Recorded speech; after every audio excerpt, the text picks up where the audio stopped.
कन्नड नगर परिषदेत शनिवारी मोठी राजकीय घडामोड। नगराध्यक्षपदासाठी फरीन बेगम अब्दुल जावेद यांची काँग्रेस पक्षाकडून अधिकृत उमेदवारी जाहीर करण्यात आली आहे। माजी नगरसेवकांसह शेकडो कार्यकर्त्यांचा काँग्रेसमध्ये जाहीर प्रवेश, पक्षात नवचैतन्य।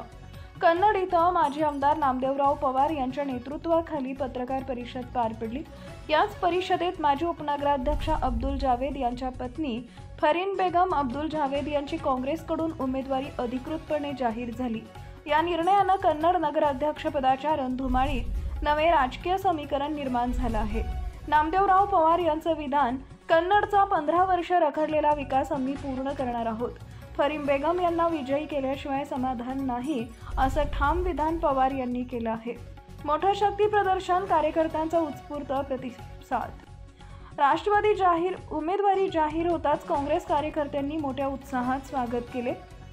माजी नगरसेवक, महिला आघाडी, युवक कार्यकर्ते यांच्यासह शेकडो कार्यकर्त्यांचा काँग्रेसमध्ये जाहीर प्रवेश, पवार यांच्या नेतृत्वाला मजबूत साथ।